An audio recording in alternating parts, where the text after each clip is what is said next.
it's we come to these things and all the chairs are set up and all the food's waiting and all the handouts are there, and somebody went to a lot of trouble to do that. So good to remember all the things that people are doing for us all the time.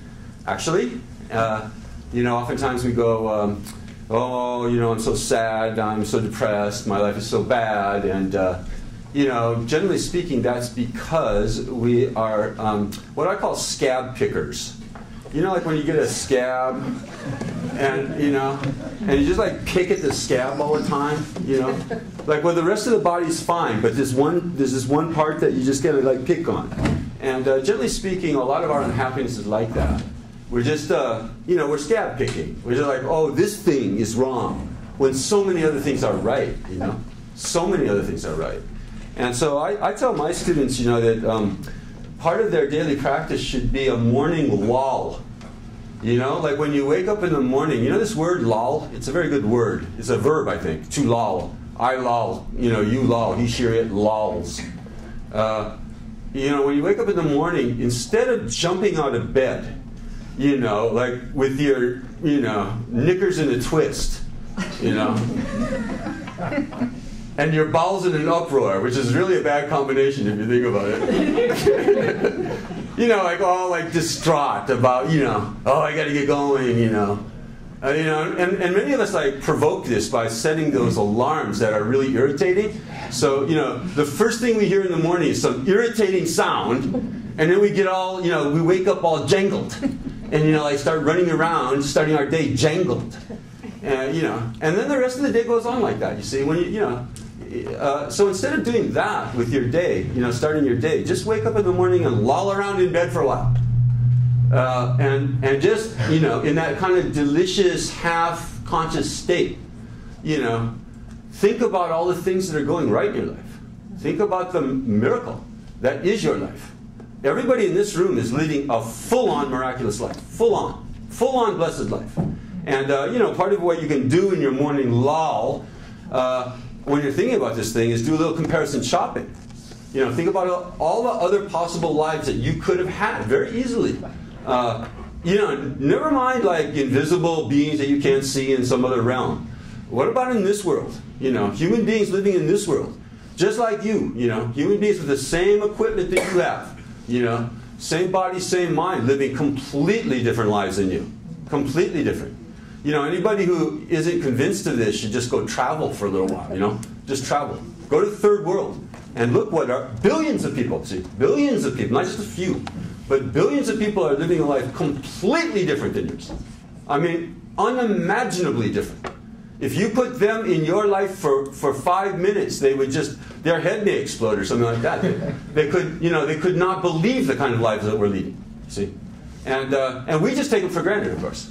We just take it for granted. So, every morning, start your day with a little bit of, thankfulness, gratitude for having this kind of life, having the kind of life that we're leading.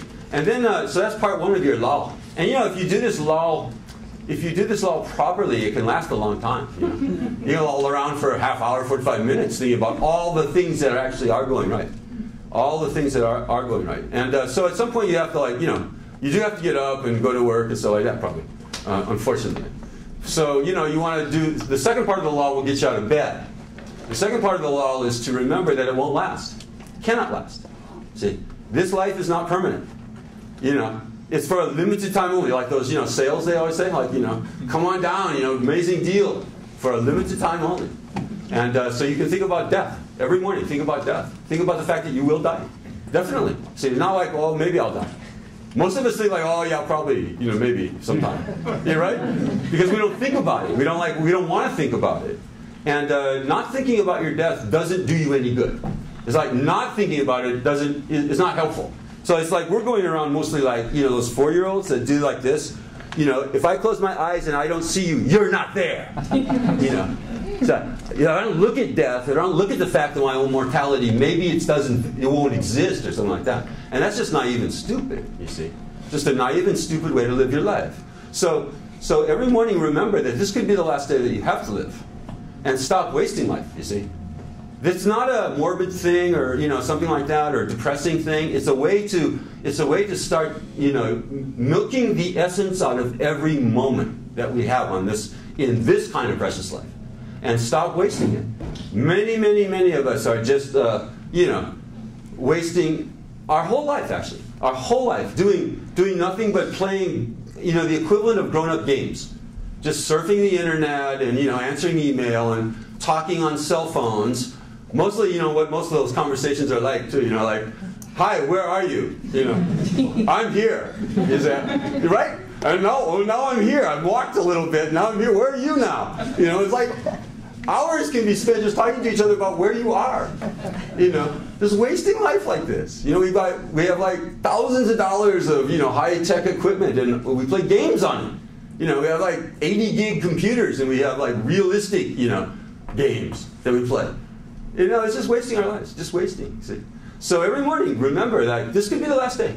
And guess what? If you go through your life as if every day were your last day, you'll be a much happier person, much happier, because you won't be taking things for granted. You see? Why would you ever leave a loved one, for example? Why would you ever leave a loved one badly, like in the middle of an argument or something like that, if you thought it was the last time you'd ever see them? See?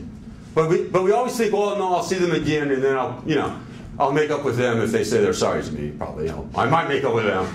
But we always think that, well, I'll always have another chance. We always think this. We're going through life thinking I'll always have more time.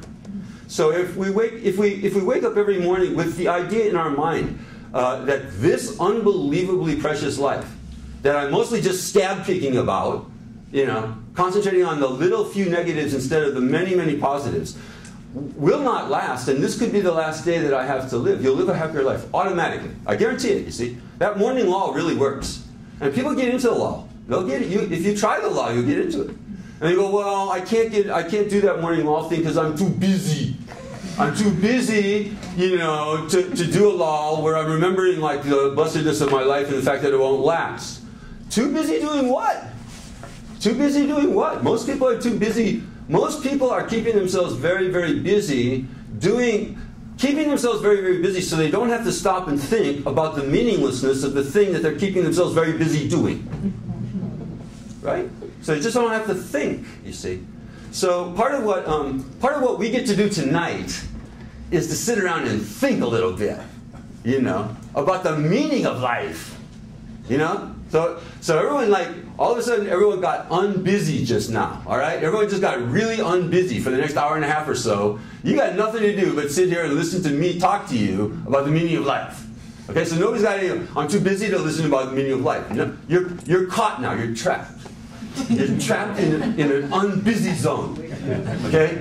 You know, and all cell phones are off, right? This is like the worst kind of public faux pas you can make nowadays, is have your cell phone go off in the middle of a thing like this. So everyone might check, okay? So make sure it's off. And so you don't have anybody to communicate with, you don't have anybody to talk to about where you are now. Where you are is in an unbusy zone where you don't have anything to do but think about the meaning of your life now for a while. Okay? That's what we're going to do. So what is the meaning of life? I really never stopped to think about it. I was too busy. Well, now you're not busy anymore. And we're going to think about what the meaning of life is. And don't worry, it won't hurt, okay? It won't be bad.